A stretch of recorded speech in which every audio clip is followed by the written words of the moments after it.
Canada is a country in the northern part of North America. Its 10 provinces and 3 territories extend from the Atlantic to the Pacific and northward into the Arctic Ocean, covering 9.98 million square kilometers, 3.85 million square miles, making it the world's second largest country by total area. Its southern border with the United States, stretching some 8,891 kilometers, 5,525 miles, is the world's longest binational land border.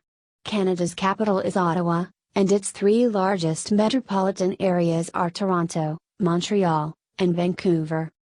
As a whole, Canada is sparsely populated, the majority of its land area being dominated by forest and tundra.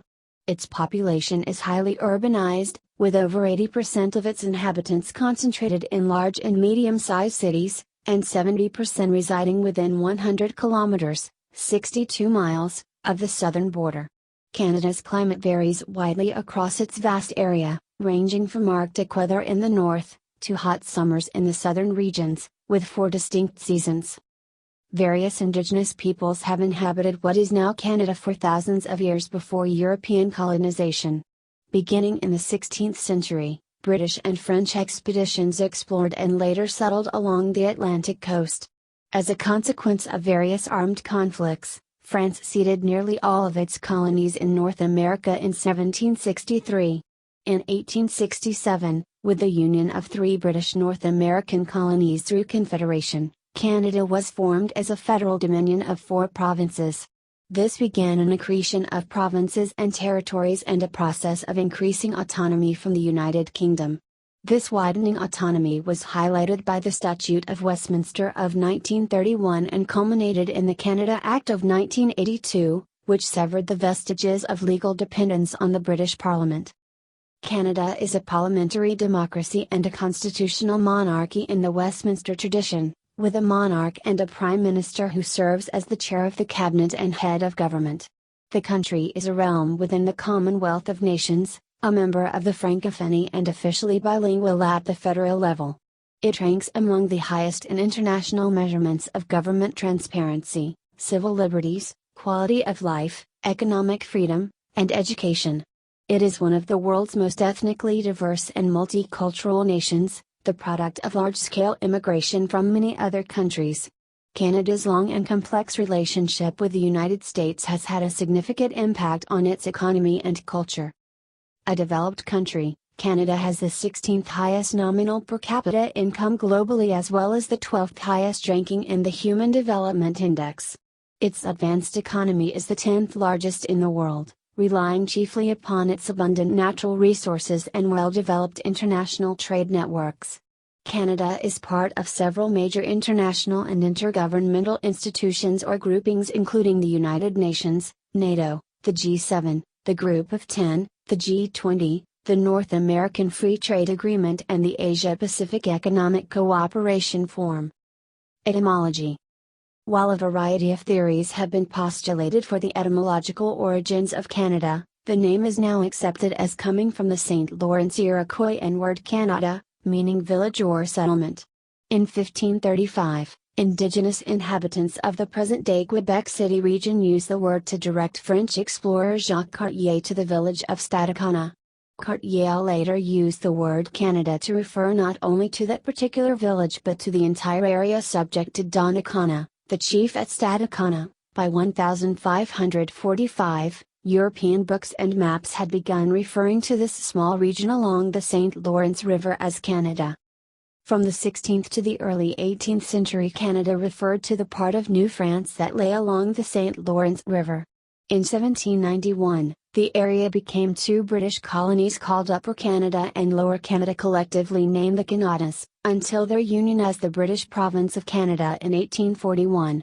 Upon Confederation in 1867, Canada was adopted as the legal name for the new country at the London Conference, and the word Dominion was conferred as the country's title. By the 1950s, the term Dominion of Canada was no longer used by the United Kingdom, which considered Canada realm of the Commonwealth. The government of Louis Saint Laurent ended the practice of using Dominion in the Statutes of Canada in 1951. In 1982, the passage of the Canada Act, bringing the Constitution of Canada fully under Canadian control, referred only to Canada, and later that year the name of the national holiday was changed from Dominion Day to Canada Day. The term Dominion was used to distinguish the federal government from the provinces, though after the Second World War the term federal had replaced Dominion. History. Indigenous peoples. Indigenous peoples in present-day Canada include the First Nations, Inuit, and Métis, the last being a mixed-blood people who originated in the mid-17th century when First Nations and Inuit people married European settlers. The term Aboriginal as a collective noun is a specific term of art used in some legal documents, including the Constitution Act 1982. The first inhabitants of North America are generally hypothesized to have migrated from Siberia by way of the Bering Land Bridge and arrived at least 14,000 years ago. The Paleo-Indian archaeological sites at Old Crow Flats and Bluefish Caves are two of the oldest sites of human habitation in Canada. The characteristics of Canadian Indigenous societies included permanent settlements, agriculture, complex societal hierarchies, and trading networks. Some of these cultures had collapsed by the time European explorers arrived in the late 15th and early 16th centuries and have only been discovered through archaeological investigations. The indigenous population at the time of the first European settlements is estimated to have been between 200,000 and 2 million, with a figure of 500,000 accepted by Canada's Royal Commission on Aboriginal Peoples. As a consequence of European colonization, the population of Canada's Indigenous peoples declined by 40 to 80%, and several First Nations, such as the Beothuk, disappeared. The decline is attributed to several causes, including the transfer of European diseases, such as influenza, measles, and smallpox to which they had no natural immunity, conflicts over the fur trade, conflicts with the colonial authorities and settlers, and the loss of indigenous lands to settlers and the subsequent collapse of several nations' self-sufficiency. Although not without conflict, European Canadians' early interactions with First Nations and Inuit populations were relatively peaceful. First Nations and Métis peoples played a critical part in the development of European colonies in Canada, particularly for their role in assisting European coureur des bois and voyageurs in the exploration of the continent during the North American fur trade. The Crown and Indigenous peoples began interactions during the European colonization period, though the Inuit, in general, had more limited interaction with European settlers. However, from the late 18th century, European Canadians encouraged Indigenous peoples to assimilate into their own culture. These attempts reached a climax in the late 19th and early 20th centuries with forced integration and relocations. A period of redress is underway, which started with the appointment of the Truth and Reconciliation Commission of Canada by the Government of Canada in 2008. European colonization. In about 1000 AD, the Norse built a small encampment that only lasted a few years at Lanso Meadows on the northern tip of Newfoundland. No further European exploration occurred until 1497, when Italian seafarer John Cabot explored and claimed Canada's Atlantic coast in the name of King Henry VII of England. In 1534, French explorer Jacques Cartier explored the Gulf of St. Lawrence where, on July 24, he planted a 10-meter, 33 feet, cross bearing the words "Long live the King of France" and took possession of the territory New France in the name of King Francis I. The early 16th century saw European mariners with navigational techniques pioneered by the Basque and Portuguese establish seasonal whaling and fishing outposts along the Atlantic coast. In general, early settlements during the Age of Discovery appear to have been short-lived due to a combination of the harsh climate, problems with navigating trade routes and competing outputs in Scandinavia. In 1583, Sir Humphrey Gilbert, by the royal prerogative of Queen Elizabeth I, founded St. John's, Newfoundland, as the first North American English colony. French explorer Samuel de Champlain arrived in 1603 and established the first permanent European settlements at Port Royal, in 1605, and Quebec City, in 1608. Among the colonists of New France, Canadians extensively settled the St. Lawrence River Valley and Acadians settled the present-day Maritimes, while fur traders and Catholic missionaries explored the Great Lakes, Hudson Bay, and the Mississippi watershed to Louisiana.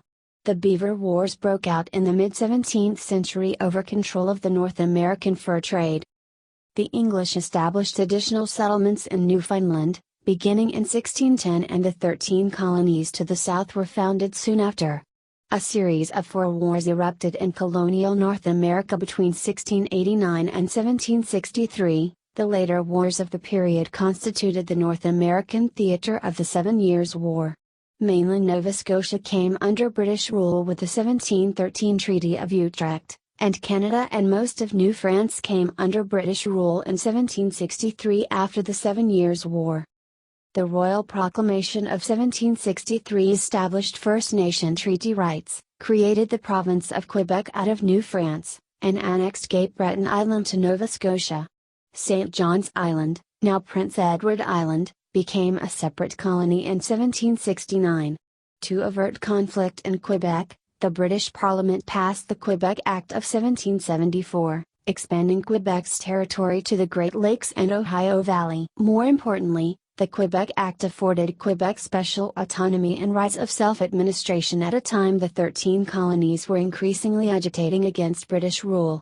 It re-established the French language, Catholic faith, and French civil law there, staving off the growth of an independence movement in contrast to the 13 colonies. The proclamation and the Quebec Act in turn angered many residents of the 13 colonies, further fueling anti-British sentiment in the years prior to the American Revolution. After the successful American War of Independence, the 1783 Treaty of Paris recognized the independence of the newly formed United States and set the terms of peace, ceding British North American territories south of the Great Lakes to the new country. The American War of Independence also caused a large outmigration of Loyalists, the settlers who had fought against American independence. Many moved to Canada, particularly Atlantic Canada, where their arrival changed the demographic distribution of the existing territories. New Brunswick was in turn split from Nova Scotia as part of a reorganization of Loyalist settlements in the Maritimes, which led to the incorporation of St. John, New Brunswick, to become Canada's first city. To accommodate the influx of English-speaking Loyalists in central Canada, the Constitutional Act of 1791 divided the province of Canada into French-speaking Lower Canada, later Quebec, and English-speaking Upper Canada, later Ontario, granting each its own elected legislative assembly. The Canadas were the main front in the War of 1812 between the United States and the United Kingdom. Peace came in 1815, no boundaries were changed. Immigration resumed at a higher level, with over 960,000 arrivals from Britain between 1815 and 1850. New arrivals included refugees escaping the Great Irish Famine as well as Gaelic-speaking Scots displaced by the Highland clearances. Infectious diseases killed between 25 and 33% of Europeans who immigrated to Canada before 1891. The desire for responsible government resulted in the abortive rebellions of 1837. The Durham Report subsequently recommended responsible government and the assimilation of French Canadians into English culture. The Act of Union merged the Canadas into a united province of Canada, and responsible government was established for all provinces of British North America by 1849. The signing of the Oregon Treaty by Britain and the United States in 1846 ended the Oregon boundary dispute, extending the border westward along the 49th parallel. This paved the way for British colonies on Vancouver Island, 1849, and in British Columbia, 1858. The Alaska Purchase of 1867 by the United States established the border along the Pacific coast, although there would continue to be some disputes about the exact demarcation of the Alaska-Yukon and Alaska-BC border for years to come. Confederation and expansion. Following several constitutional conferences, the Constitution Act officially proclaimed Canadian Confederation on July 1, 1867, initially with 4 provinces, Ontario, Quebec, Nova Scotia, and New Brunswick. Canada assumed control of Rupert's Land and the Northwestern Territory to form the Northwest Territories, where the Métis grievances ignited the Red River Rebellion and the creation of the province of Manitoba in July 1870. British Columbia and Vancouver Island, which had been united in 1866, joined the Confederation in 1871, while Prince Edward Island joined in 1873. Between 1871 and 1896, almost 1/4 of the Canadian population emigrated southwards, to the U.S. To open the West to European immigration, Parliament also approved sponsoring the construction of 3 transcontinental railways, including the Canadian Pacific Railway, opening the prairies to settlement with the Dominion Lands Act, and establishing the Northwest Mounted Police to assert its authority over this territory. In 1898, during the Klondike Gold Rush in the Northwest Territories, Parliament created the Yukon Territory. Alberta and Saskatchewan became provinces in 1905. Early 20th century. Because Britain still maintained control of Canada's foreign affairs under the Constitution Act, 1867, its declaration of war in 1914 automatically brought Canada into World War I. Volunteers sent to the Western Front later became part of the Canadian Corps, which played a substantial role in the Battle of Vimy Ridge and other major engagements of the war. Out of approximately 625,000 Canadians who served in World War I, some 60,000 were killed and another 172,000 were wounded. The conscription crisis of 1917 erupted when the Unionist cabinet's proposal to augment the military's dwindling number of active members with conscription was met with vehement objections from French-speaking Quebecers.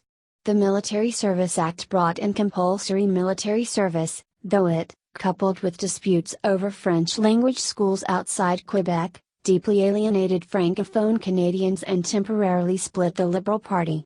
In 1919, Canada joined the League of Nations independently of Britain, and the 1931 Statute of Westminster affirmed Canada's independence. The Great Depression in Canada during the early 1930s saw an economic downturn, leading to hardship across the country. In response to the downturn, the Cooperative Commonwealth Federation, CCF, in Saskatchewan introduced many elements of a welfare state, as pioneered by Tommy Douglas, in the 1940s and 1950s. On the advice of Prime Minister William Lyon Mackenzie King, war with Germany was declared effective September 10, 1939, by King George VI, 7 days after the United Kingdom. The delay underscored Canada's independence. The first Canadian Army units arrived in Britain in December 1939. In all, over 1 million Canadians served in the armed forces during World War II and approximately 42,000 were killed and another 55,000 were wounded. Canadian troops played important roles in many key battles of the war, including the failed 1942 Dieppe, the Allied invasion of Italy, the Normandy landings, the Battle of Normandy, and the Battle of the Scheldt in 1944. Canada provided asylum for the Dutch monarchy while the country was occupied and is credited by the Netherlands for major contributions to its liberation from Nazi Germany. The Canadian economy boomed during the war as its industries manufactured military materiel for Canada, Britain, China, and the Soviet Union. Despite another conscription crisis in Quebec in 1944, Canada finished the war with a large army and strong economy. Contemporary era. The financial crisis of the Great Depression had led the Dominion of Newfoundland to relinquish responsible government in 1934 and become a crown colony ruled by a British governor. After 2 bitter referendums, Newfoundlanders voted to join Canada in 1949 as a province.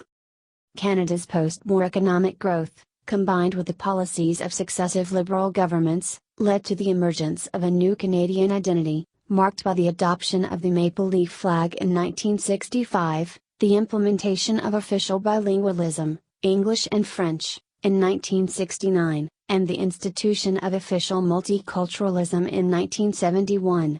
Socially democratic programs were also instituted, such as Medicare, the Canada Pension Plan, and Canada Student Loans, though provincial governments, particularly Quebec and Alberta, opposed many of these as incursions into their jurisdictions. Finally, another series of constitutional conferences resulted in the Canada Act, the patriation of Canada's constitution from the United Kingdom, concurrent with the creation of the Canadian Charter of Rights and Freedoms. Canada had established complete sovereignty as an independent country, although the Queen retained her role as monarch of Canada.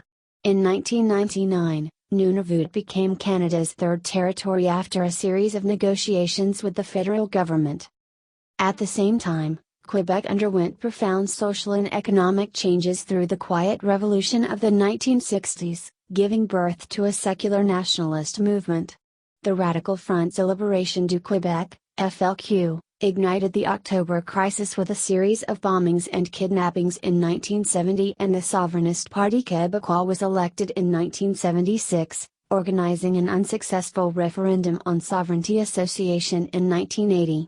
Attempts to accommodate Quebec nationalism constitutionally through the Meech Lake Accord failed in 1990. This led to the formation of the Bloc Québécois in Quebec and the invigoration of the Reform Party of Canada in the West. A second referendum followed in 1995, in which sovereignty was rejected by a slimmer margin of 50.6 to 49.4%. In 1997, the Supreme Court ruled unilateral secession by a province would be unconstitutional, and the Clarity Act was passed by Parliament, outlining the terms of a negotiated departure from Confederation. In addition to the issues of Quebec sovereignty, a number of crises shook Canadian society in the late 1980s and early 1990s. These included the explosion of Air India Flight 182 in 1985, the largest mass murder in Canadian history, the École Polytechnique massacre in 1989, a university shooting targeting female students, and the Oka crisis of 1990, the first of a number of violent confrontations between the government and Indigenous groups. Canada also joined the Gulf War in 1990 as part of a US-led coalition force and was active in several peacekeeping missions in the 1990s, including the UPRA-4 mission in the former Yugoslavia. Canada sent troops to Afghanistan in 2001, but declined to join the US-led invasion of Iraq in 2003. In 2011, Canadian forces participated in the NATO-led intervention into the Libyan civil war, and also became involved in battling the Islamic State insurgency in Iraq in the mid-2010s. Geography and climate. Canada occupies much of the continent of North America, sharing land borders with the contiguous United States to the south, and the U.S. state of Alaska to the northwest. Canada stretches from the Atlantic Ocean in the east to the Pacific Ocean in the west. To the north lies the Arctic Ocean. Greenland is to the northeast, and to the southeast Canada shares a maritime boundary with the Republic of France's overseas collectivity of Saint-Pierre and Miquelon, the last vestige of New France. By total area, including its waters, Canada is the second largest country in the world, after Russia. By land area alone, however, Canada ranks fourth, the difference being due to it having the world's largest proportion of freshwater lakes. Of Canada's 13 provinces and territories, only 2 are landlocked, Alberta and Saskatchewan, while the other 11 all directly border one of 3 oceans.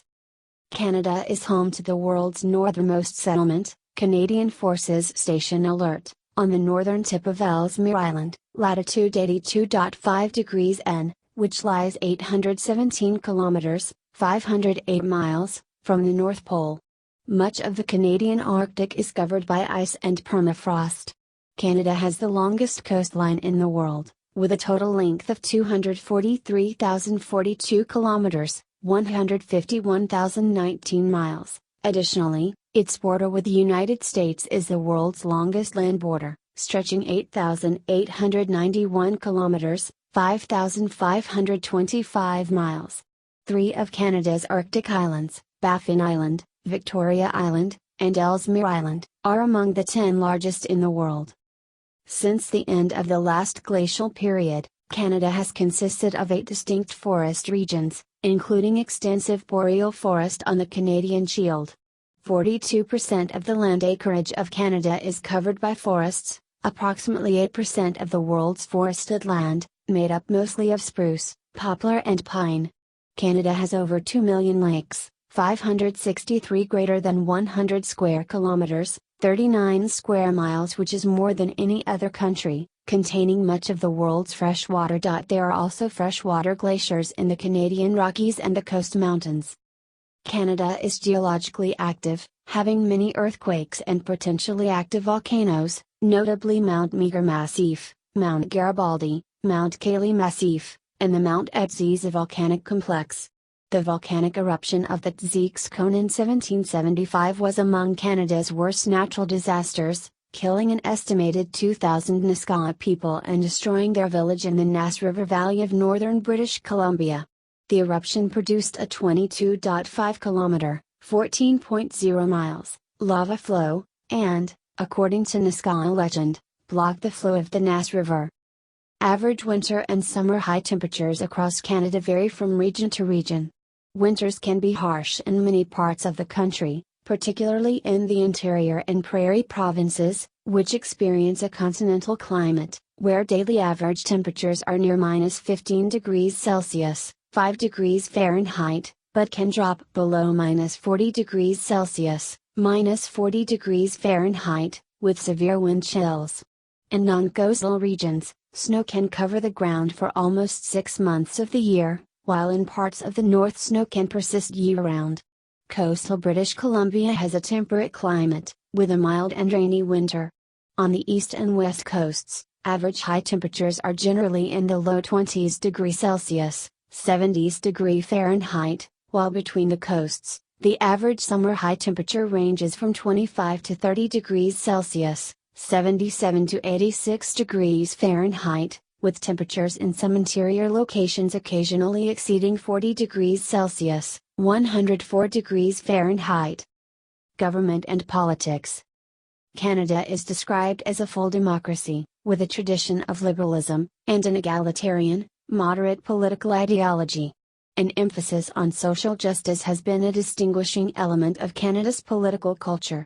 Peace, order, and good government, alongside an implied Bill of Rights, are founding principles of the Canadian government. At the federal level, Canada has been dominated by two relatively centrist parties practicing brokerage politics, the Centre-Left Liberal Party of Canada and the Centre-Right Conservative Party of Canada, or its predecessors. The historically predominant Liberal Party position themselves at the center of the Canadian political spectrum, with the Conservative Party positioned on the right and the New Democratic Party occupying the left. Far-right and far-left politics have never been a prominent force in Canadian society. 5 parties had representatives elected to the federal parliament in the 2015 election: the Liberal Party, who currently form the government, the Conservative Party, who are the official opposition, the New Democratic Party, the Bloc Québécois, and the Green Party of Canada.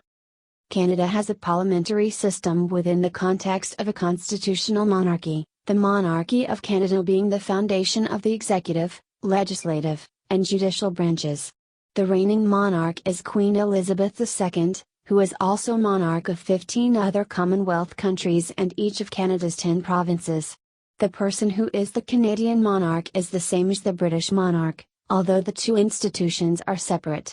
The Queen appoints a representative, the Governor-General, at present Julie Payette, to carry out most of her federal royal duties in Canada.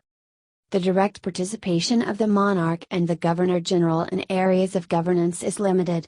In practice, their use of the executive powers is directed by the Cabinet, a committee of ministers of the Crown responsible to the elected House of Commons of Canada and chosen and headed by the Prime Minister, at present Justin Trudeau, the head of government. The Governor-General or monarch may, though, in certain crisis situations exercise their power without ministerial advice. To ensure the stability of government, the Governor-General will usually appoint as Prime Minister the individual who is the current leader of the political party that can obtain the confidence of a plurality in the House of Commons. The Prime Minister's office, PMO, is thus one of the most powerful institutions in government, initiating most legislation for parliamentary approval and selecting for appointment by the Crown. Besides the aforementioned, the Governor-General, Lieutenant Governors, Senators, federal court judges, and heads of Crown corporations and government agencies. The leader of the party with the second most seats usually becomes the leader of Her Majesty's loyal opposition and is part of an adversarial parliamentary system intended to keep the government in check. Each of the 338 members of Parliament in the House of Commons is elected by simple plurality in an electoral district or riding. General elections must be called by the Governor-General, either on the advice of the Prime Minister or if the government loses a confidence vote in the House. Constitutionally, an election may be held no more than 5 years after the preceding election, although the Canada Elections Act limits this to 4 years with a fixed election date in October. The 105 members of the Senate, whose seats are portioned on a regional basis, serve until age 75. Canada's federal structure divides government responsibilities between the federal government and the 10 provinces. Provincial legislatures are unicameral and operate in parliamentary fashion similar to the House of Commons. Canada's 3 territories also have legislatures, but these are not sovereign and have fewer constitutional responsibilities than the provinces. The territorial legislatures also differ structurally from their provincial counterparts. The Bank of Canada is the central bank of the country. In addition, the Minister of Finance and Minister of Industry utilize the Statistics Canada Agency for financial planning and economic policy development. The Bank of Canada is the sole authority authorized to issue currency in the form of Canadian banknotes. The bank does not issue Canadian coins, they are issued by the Royal Canadian Mint. Law. The Constitution of Canada is the supreme law of the country, and consists of written text and unwritten conventions. The Constitution Act, 1867, known as the British North America Act prior to 1982, affirmed governance based on parliamentary precedent and divided powers between the federal and provincial governments. The Statute of Westminster 1931 granted full autonomy, and the Constitution Act, 1982, ended all legislative ties to Britain, as well as adding a constitutional amending formula in the Canadian Charter of Rights and Freedoms. The Charter guarantees basic rights and freedoms that usually cannot be overridden by any government, though a notwithstanding clause allows the federal parliament and provincial legislatures to override certain sections of the Charter for a period of 5 years. The Indian Act, various treaties and case laws were established to mediate relations between Europeans and native peoples. Most notably, a series of 11 treaties known as the Numbered Treaties were signed between the Indigenous peoples and the reigning monarch of Canada between 1871 and 1921. These treaties are agreements with the Canadian Crown in Council, administered by Canadian Aboriginal law, and overseen by the Minister of Crown Indigenous Relations. The role of the treaties and the rights they support were reaffirmed by Section 35 of the Constitution Act, 1982. These rights may include provision of services, such as health care, and exemption from taxation. The legal and policy framework within which Canada and First Nations operate was further formalized in 2005, through the First Nations Federal Crown Political Accord. Canada's judiciary plays an important role in interpreting laws and has the power to strike down acts of Parliament that violate the Constitution. The Supreme Court of Canada is the highest court and final arbiter and has been led since December 18, 2017 by Chief Justice Richard Vaughnor. Its 9 members are appointed by the Governor-General on the advice of the Prime Minister and Minister of Justice. All judges at the superior and appellate levels are appointed after consultation with non-governmental legal bodies. The federal cabinet also appoints justices to superior courts in the provincial and territorial jurisdictions. Common law prevails everywhere except in Quebec, where civil law predominates. Criminal law is solely a federal responsibility and is uniform throughout Canada. Law enforcement, including criminal courts, is officially a provincial responsibility, conducted by provincial and municipal police forces. However, in most rural areas and some urban areas, policing responsibilities are contracted to the Federal Royal Canadian Mounted Police. Foreign relations and military. Canada is recognized as a middle power for its role in international affairs with a tendency to pursue multilateral solutions. Canada's foreign policy based on international peacekeeping and security is carried out through coalitions and international organizations, and through the work of numerous federal institutions.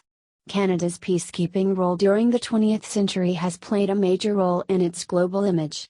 The strategy of the Canadian government's foreign aid policy reflects an emphasis to meet the Millennium Development Goals, while also providing assistance in response to foreign humanitarian crises. Canada was a founding member of the United Nations and has membership in the World Trade Organization, the G20 and the Organization for Economic Cooperation and Development, OECD. Canada is also a member of various other international and regional organizations and forums for economic and cultural affairs. Canada acceded to the International Covenant on Civil and Political Rights in 1976. Canada joined the Organization of American States, OAS, in 1990 and hosted the OAS General Assembly in 2000 and the Third Summit of the Americas in 2001. Canada seeks to expand its ties to Pacific Rim economies through membership in the Asia-Pacific Economic Cooperation Forum, APC. Canada and the United States share the world's longest undefended border, cooperate on military campaigns and exercises, and are each other's largest trading partner. Canada nevertheless has an independent foreign policy, most notably maintaining full relations with Cuba, and declining to officially participate in the 2003 invasion of Iraq. Canada also maintains historic ties to the United Kingdom and France and to other former British and French colonies through Canada's membership in the Commonwealth of Nations and the Francophonie.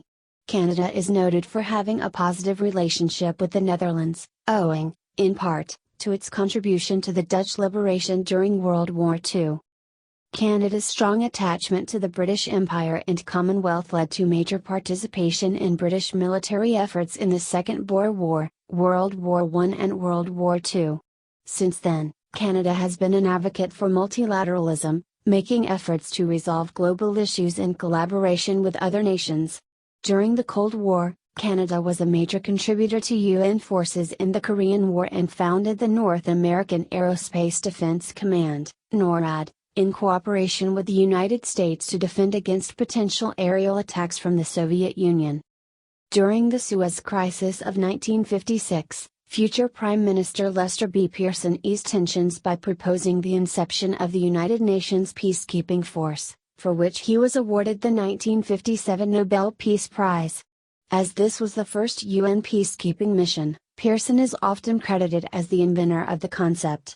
Canada has since served in over 50 peacekeeping missions, including every UN peacekeeping effort until 1989, and has since maintained forces in international missions in Rwanda, the former Yugoslavia, and elsewhere. Canada has sometimes faced controversy over its involvement in foreign countries, notably in the 1993 Somalia affair. In 2001, Canada deployed troops to Afghanistan as part of the U.S. Stabilization Force and the UN-authorized, NATO-led International Security Assistance Force. In February 2007, Canada, Italy, the United Kingdom, Norway, and Russia announced their joint commitment to a $1.5 billion project to help develop vaccines for developing nations, and called on other countries to join them. In August 2007, Canada's territorial claims in the Arctic were challenged after a Russian underwater expedition to the North Pole. Canada has considered that area to be sovereign territory since 1925.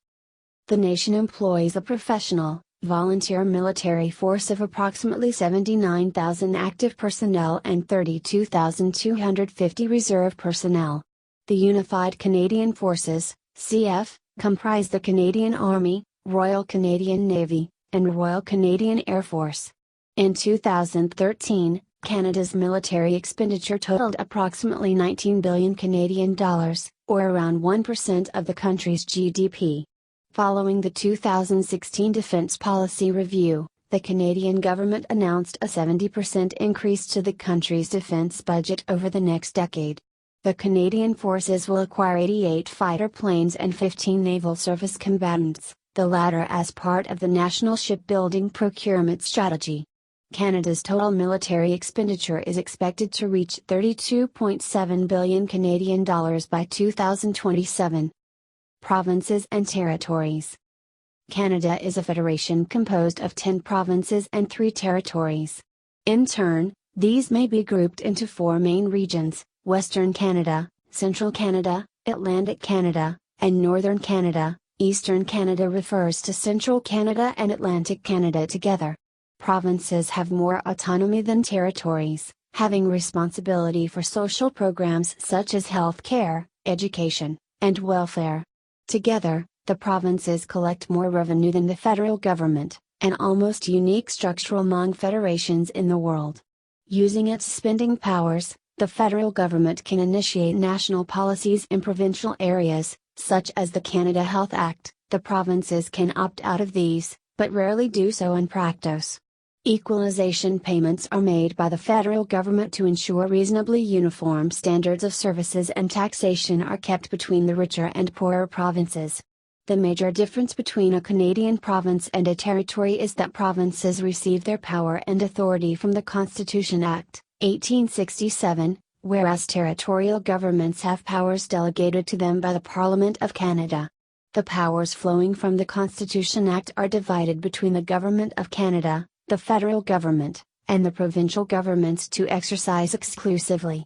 A change to the division of powers between the federal government and the provinces requires a constitutional amendment, whereas a similar change affecting the territories can be performed unilaterally by the Parliament of Canada or government.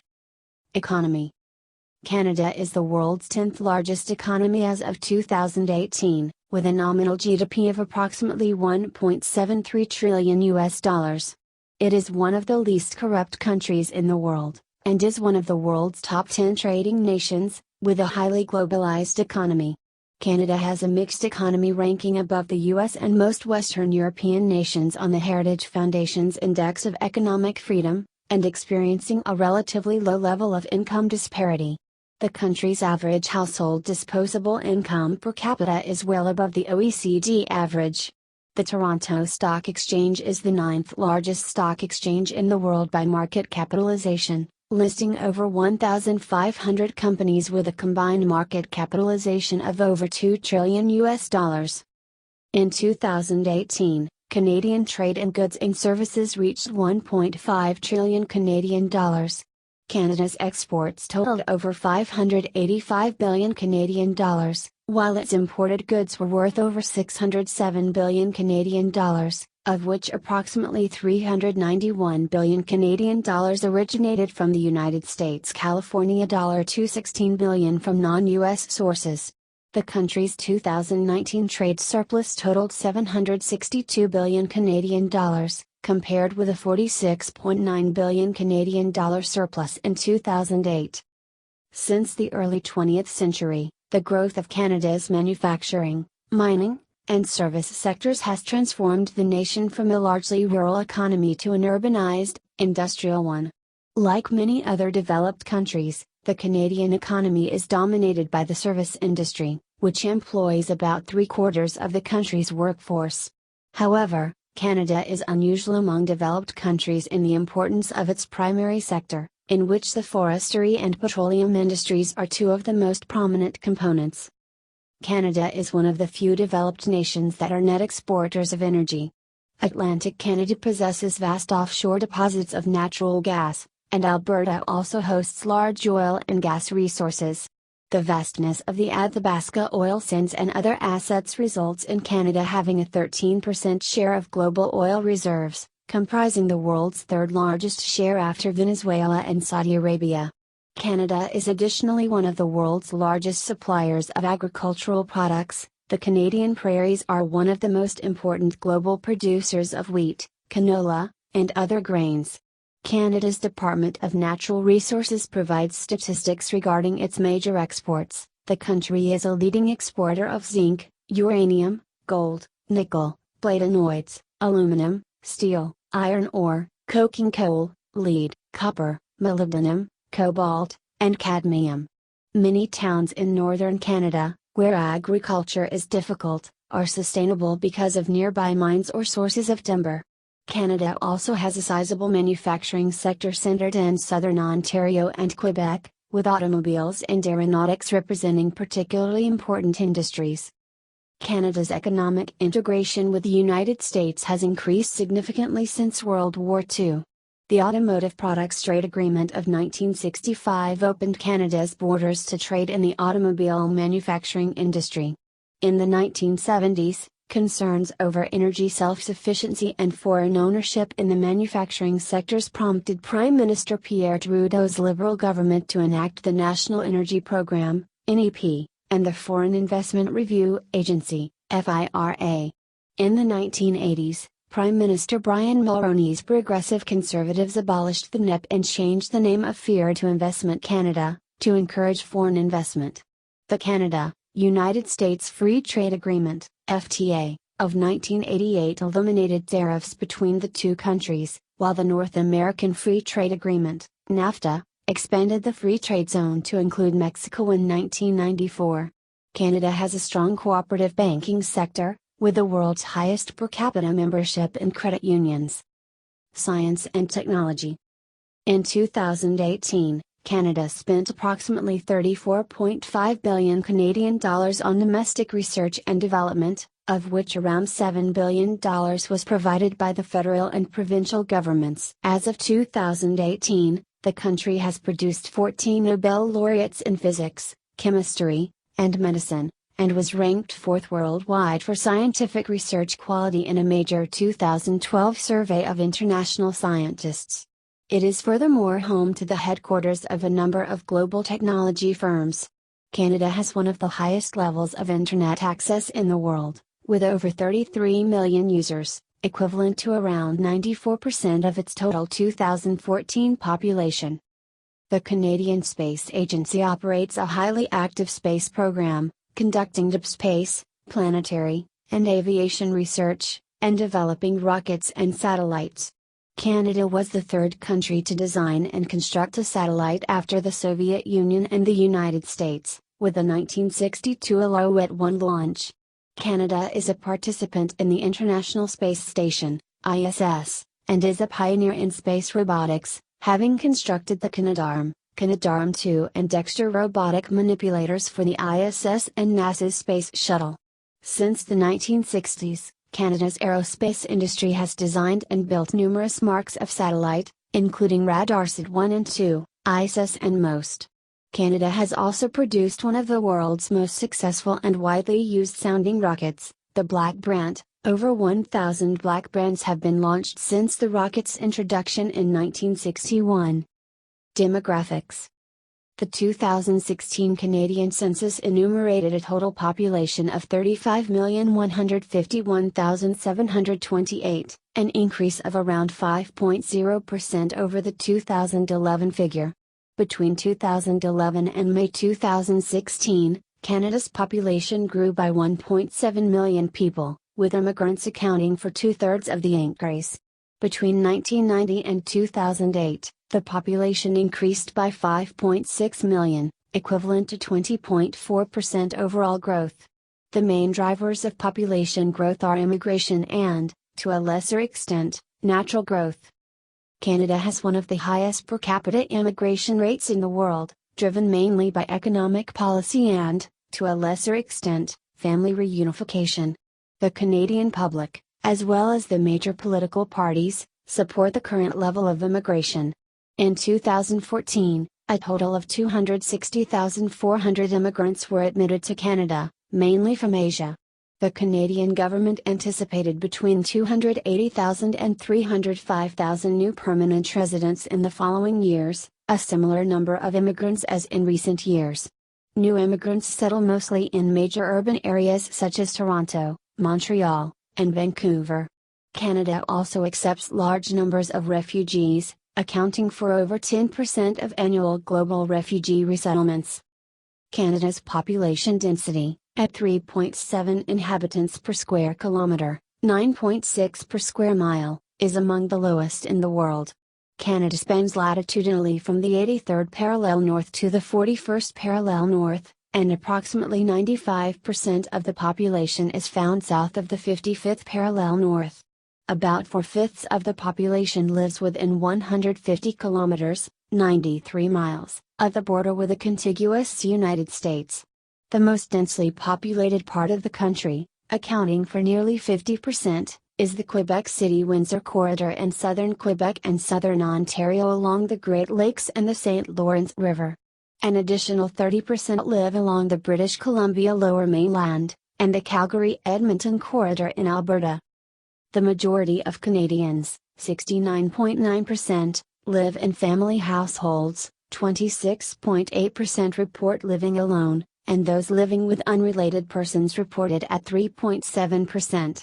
The average size of a household in 2006 was 2.5 people. Health. Healthcare in Canada is delivered through the provincial and territorial systems of publicly funded healthcare, informally called Medicare.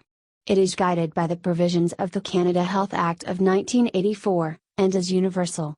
Universal access to publicly funded health services is often considered by Canadians as a fundamental value that ensures national health care insurance for everyone wherever they live in the country.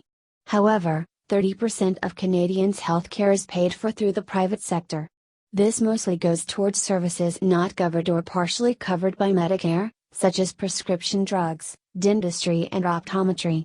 Approximately 65 to 75% of Canadians have some form of supplementary health insurance related to the aforementioned reasons. Many receive it through their employers or utilizes secondary social service programs related to extended coverage for families receiving social assistance or vulnerable demographics, such as seniors, minors, and those with disabilities.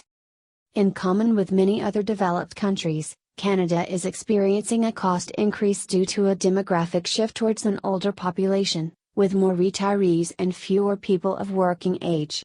In 2006, the average age was 39.5 years, within 12 years it had risen to 42.4 years, with a life expectancy of 81.1 years. A comprehensive 2016 report by the Chief Public Health Officer of Canada found that 88% of Canadians, one of the highest proportions of the population among G7 countries, indicated that they had good or very good health. 80% of Canadian adults self-report having at least one major risk factor for chronic disease: smoking, physical inactivity, unhealthy eating or excessive alcohol use. Canada has one of the highest rates of adult obesity among Organization for Economic Cooperation and Development, OECD, countries, attributing to approximately 2.7 million cases of diabetes, types 1 and 2 combined. For chronic diseases, cancer, leading cause of death, cardiovascular diseases, respiratory diseases and diabetes account for 65% of deaths in Canada. In 2017, the Canadian Institute for Health Information reported that healthcare spending reached $242 billion, or 11.5% of Canada's gross domestic product, GDP, for that year.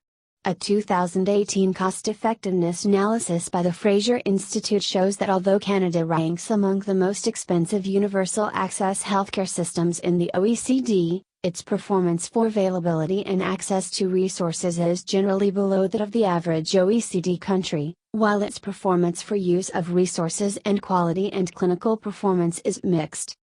Education. According to a 2019 report by the OECD, Canada is one of the most educated countries in the world. The country ranks first worldwide in the number of adults having tertiary education, with over 56% of Canadian adults having attained at least an undergraduate college or university degree. Canada spends about 5.3% of its GDP on education. The country invests heavily in tertiary education, more than $20,000 per student. As of 2014, 89% of adults aged 25 to 64 have earned the equivalent of a high school degree, compared to an OECD average of 75%. Since the adoption of Section 23 of the Constitution Act, 1982, education in both English and French has been available in most places across Canada. Canadian provinces and territories are responsible for education provision. The mandatory school age ranges between 5 to 7 to 16 to 18 years, contributing to an adult literacy rate of 99%. In 2002, 43% of Canadians aged 25 to 64 possessed a post-secondary education. For those aged 25 to 34, the rate of post-secondary education reached 51%. The Program for International Student Assessment indicates Canadian students perform well above the OECD average, particularly in mathematics, science, and reading. Ethnicity. According to the 2016 Canadian census, the country's largest self-reported ethnic origin is Canadian, accounting for 32% of the population, followed by English, 18.3%, Scottish, 13.9%, French, 13.6%, Irish, 13.4%, German, 9.6%, Chinese, 5.1%, Italian, 4.6%, First Nations, 4.4%, Indian, 4.0%, and Ukrainian, 3.9%. There are 600 recognized First Nations governments or bands, encompassing a total of 1,525,565 people. Canada's Indigenous population is growing at almost twice the national rate, and 4% of Canada's population claimed an Indigenous identity in 2006. Another 22.3% of the population belong to a non-Indigenous visible minority. In 2016, the largest visible minority groups were South Asian, 5.6%, Chinese, 5.1%, and Black, 3.5%.